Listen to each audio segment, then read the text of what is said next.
Compulsões alimentares são várias. Hoje nós vamos falar um pouco de cada uma e ver alguns pontos do Jinshin Jutsu que ajudam todas elas.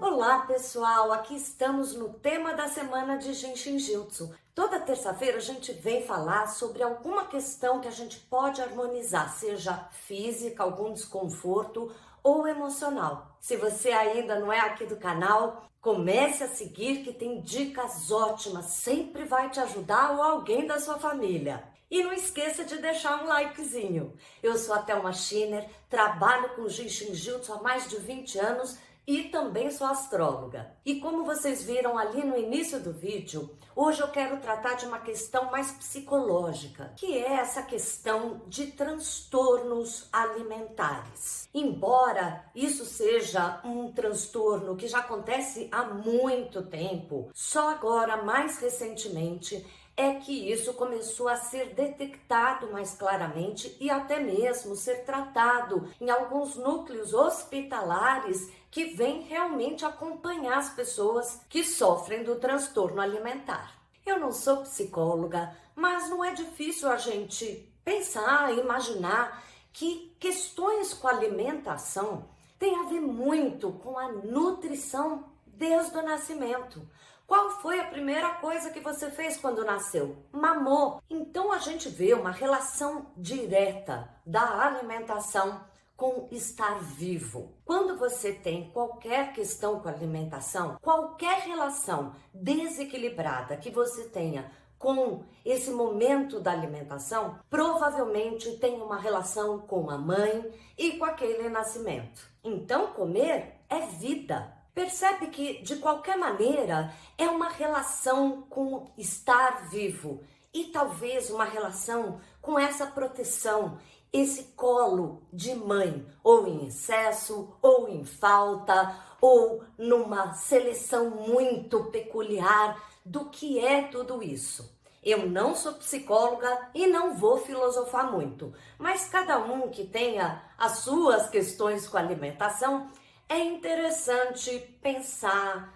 observar, se está numa terapia, conversar com o seu terapeuta, porque tem alguma relação aí. Eu pretendo fazer um vídeo específico para cada um dos transtornos alimentares. Mas aqui hoje nós vamos conhecer os principais deles, como que eles se dão. Às vezes a gente até está dentro de alguma dessas categorias e nem está percebendo. E tudo isso vai ter ajudas onde você se tocar e poder já começar a equilibrar genericamente, sem detalhar qual desses transtornos específicos que a gente está falando. O primeiro deles é a compulsão. Compulsão é quando a gente come muito, já está saciado e ainda quer colocar mais comida no prato. Quando acaba de comer, dali a pouco abre um pacotinho de salgadinho ou vai na geladeira buscar um sorvete. Qualquer coisa o tempo inteiro. O estômago já está saciado, mas a sensação de vazio, de precisar se preencher, se proteger, se nutrir, ainda permanece. A anorexia é exatamente o oposto da compulsão. Uma sensação de que eu não posso comer, que aquela comida está pesada demais, é muito alimento e aquilo vai me estufar, o meu corpo vai engordar, eu vou ficar disforme e muito pesado. É exatamente o oposto, eu não preciso do alimento. Nesse caso, muitas vezes, o problema é o mesmo da compulsão. É um vazio tremendo. Só que em vez de querer preencher o vazio, a gente quer manter esse vazio, como se fosse uma maneira de eu poder enxergar os outros vazios, de outras nutrições, de outro tipo de carinho, proteção que eu estou precisando. A anorexia é um transtorno muito sério. Hoje em dia é bastante tratado em vários psicólogos, psiquiatras, às vezes até numa junta médica que vai acompanhar essas pessoas que estão progressivamente nesse transtorno. Porque à medida que a gente não se nutre, não bota alimento no organismo, não faz as 3 refeições, é lógico que o nosso sistema começa a falhar. E então temos a bulimia. Tem muita gente que tem anorexia e bulimia também, mas tem outras pessoas que só têm a bulimia. Esse transtorno é também ligado com a sensação de que eu estou comendo mais do que eu preciso. E aí vem uma certa culpa, uma sensação de que eu estou sendo compulsiva e não mereço, não posso.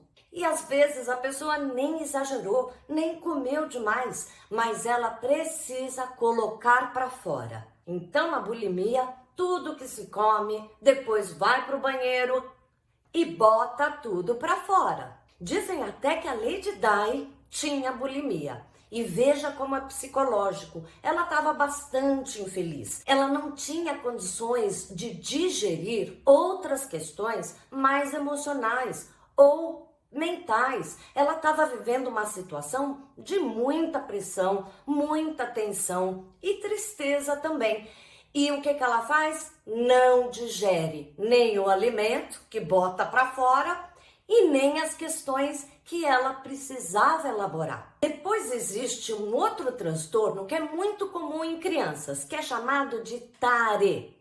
Transtorno alimentar restritivo evitativo. Nesse transtorno, a pessoa até come, quando come, deixa tudo digerir. Às vezes nem é em excesso, tá tudo normal. Mas a pessoa não tolera este alimento, não consegue comer a verdura, ou a verdura que é mole, ou o grão de arroz que tem alguma cor, ou um tempero específico.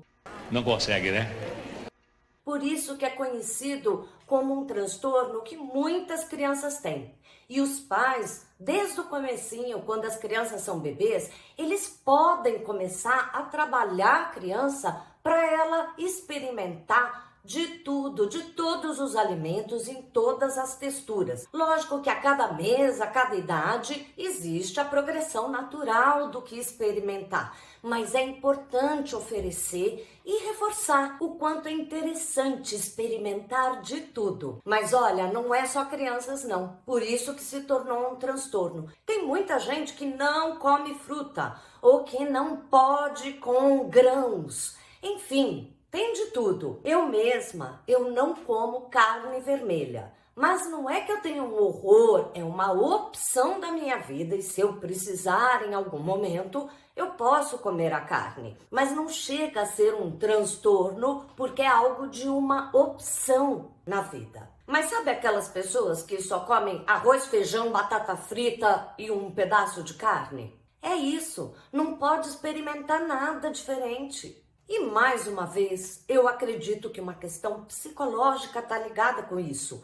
A variedade, a possibilidade de arriscar algo diferente, que talvez eu não goste, que talvez até me dê dor de barriga, e tudo bem, mas arriscar é bom e faz parte da vida. Depois temos um transtorno que as pessoas raramente percebem como transtorno, e é chamado de ortorexia.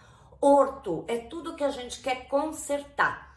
Irexia é o transtorno.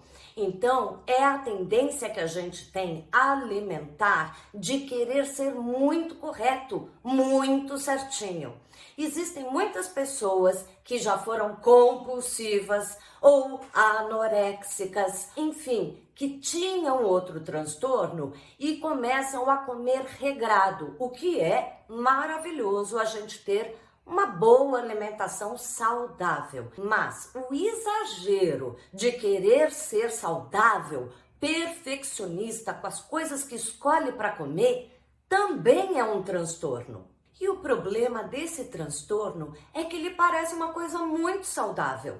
Eu mesmo, que sou terapeuta e conheço muitos outros terapeutas de medicina integrativa, a gente vê essas pessoas todas buscando uma maior saúde, não só com os tratamentos, mas também com o modo de vida, e a alimentação entra aí. E é muito nítido como algumas pessoas tem essa relação com a alimentação saudável, ou seja, uma busca de se alimentar sempre com alimentos saudáveis, mas de vez em quando sair fora, brindar com vinho, tomar uma champanhe, comer uma fritura ou se esbaldar num doce, sem culpa, sem problema, porque aquilo não é o dia a dia da pessoa. Quando a gente trabalha com cura, com saúde, a gente tem mais consciência, sim, mas isso não significa aquela rigidez de consertar qualquer excesso, qualquer falta de algum ingrediente.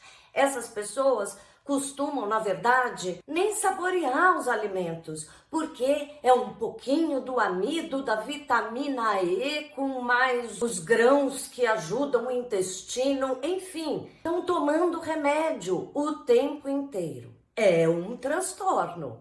E muito semelhante a esse último transtorno, tem a vigorexia. Aqueles que querem estar muito esbeltos, que os músculos estejam em perfeito estado, malham o dia inteiro e a alimentação é toda direcionada para que esse vigor muscular e esse vício no corpo se mantenha cada vez mais perfeito. São pessoas que comem não sei quantos ovos por dia e fazem a musculação, ou que passam um dia só com carnes e no outro dia só com líquidos, porque isso vai ajudar o metabolismo, o XPTO, enfim, é toda uma visão voltada para se alimentar e ajudar que o seu esforço físico e a sua busca de perfeição seja atingida também pelo alimento. E olha que esses são só alguns dos transtornos alimentares, mas são os mais frequentes. Como eu disse, depois eu pretendo, à medida que vocês escrevem aqui, qual desses vocês gostariam que eu fizesse um vídeo específico e mostrando com o Jinshin Jyutsu pontos que você pode tocar para ajudar a amenizar esse transtorno, sair dele se possível. Mas como eu disse, eu quero aqui tratar todos os transtornos alimentares como um conjunto. Uma falta de equilíbrio na ligação que você tem com a própria vida, com a sua existência, com o seu acolhimento na vida. Tudo isso está junto e misturado em qualquer transtorno. Então, na nossa primeira dica de hoje, eu quero dar alguns passos de um fluxo, nunca inteiro, mas são alguns passos importantes que ajudam muito quando a gente está num vício, num ritmo que a gente não está controlando. E nós vamos então fazer o fluxo das travas 23 e 25. É um fluxo completo que usa as duas travas. E como eu disse, só alguns passos, mas ajuda muito quando a gente está em algum movimento, até de vícios mesmo, quaisquer que sejam, não só de transtorno alimentar, também ele ajuda muito a limpar o nosso organismo, o sangue inclusive, vai ajudar muito a qualquer transtorno alimentar. Vamos lá? Faremos o lado esquerdo e a mão esquerda ficará embaixo do bumbum do lado esquerdo. A mão direita tocará o lado interno do calcanhar da mesma perna esquerda. Relaxe, se recoste, encontre sempre uma posição mais confortável para você alcançar os dois pontos sem esforço e poder relaxar.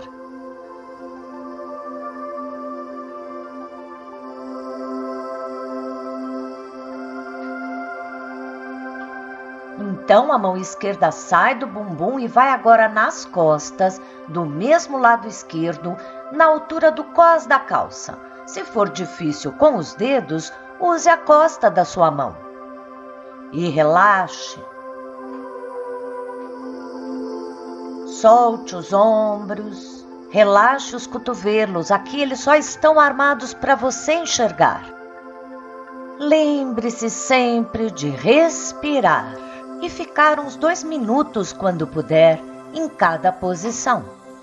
Então a mão esquerda agora irá um pouco acima, na altura da cintura, dedos tocando próximo à coluna do lado esquerdo, ali onde ficam os rins.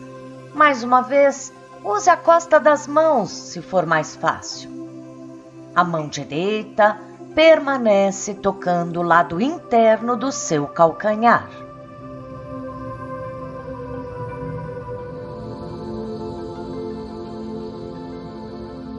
Deixe a energia fluir.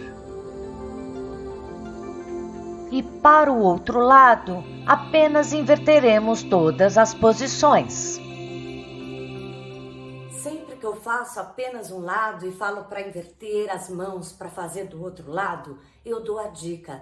Volte o vídeo e refaça todo o processo agora como um espelho, sem ligar para a direita e esquerda que eu escrevo. Vai dar certinho. Espero ouvir de vocês quais transtornos mais chamam a atenção ou vocês têm curiosidade de saber como poder ajudar. E certamente eu estarei aqui na quinta-feira continuando a falar cada quinta de um signo e as propensões a desequilíbrios físicos, emocionais. Às vezes você nem é daquele signo, mas as coisas que a gente trata com o Jinshin que mais correspondem ao signo podem estar na sua vida também. Aproveite!